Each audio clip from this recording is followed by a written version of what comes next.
my name is Hilary Unger from Perianth Interior Design in New York, and today I'm here to talk with you about living rooms and how to plan your living room. I just want to give you a couple of tips on where to start. The first thing you should think about is what function you want to have in your living room. Do you want to have a play space for your children? Do you want to watch TV? Or you're going to be entertaining a lot with guests and so on? So those are the things that you should consider. Also, if you want to have a workspace in your living room and so on. So once you know what functions you have, then you can think about what furniture you need and where to place it. Sometimes it's very obvious that you should place the furniture, the sofa, which is typically the main piece of furniture in most living rooms. And don't feel bad that you're not doing something really, crazy or outlandish. Sometimes it's just obvious and you don't want to recreate the wheel. So you put the sofa in the most obvious and comfortable place for you.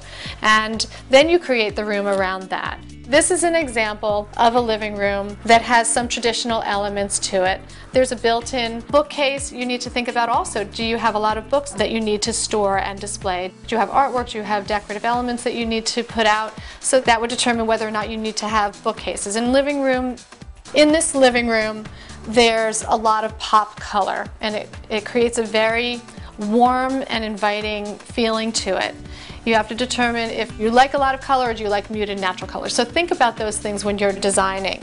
This is the other side of that living room. Here is a sofa that has two tones to it. The body is upholstered in one fabric and the cushions are upholstered in another.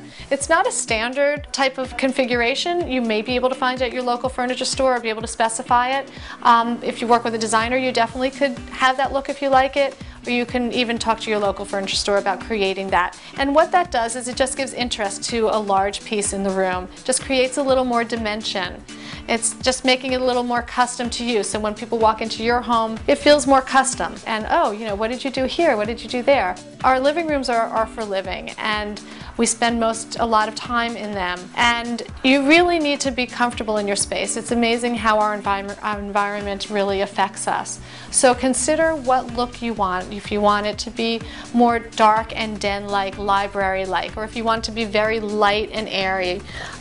Some people want to create more of a theme. This has kind of a Caribbean element to it. There's grass cloth on the walls, beautiful rich velvet, chocolate velvet sofas, antique wooden coffee table.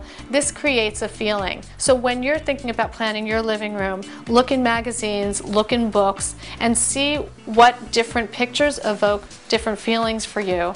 And the ones that you like, you should study those pictures a little bit more and see what about it you like. And bring those elements into it, whether it's a paint color, whether it's a wood material, whether it's a fabric or a style of a furniture. This is another living room. It's really a small space. So depending on where you live, you can incorporate different concepts in your living room. An interesting feature in this room is that there are these little ghost chairs, which you can just buy on the internet. Lucite ghost chairs, you can search around.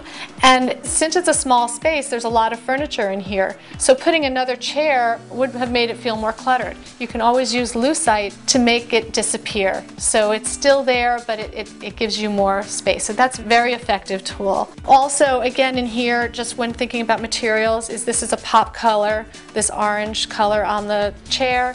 So if you took that away, it becomes it's still a beautiful space, but maybe it's a little boring, not as interesting as if you have a pop color.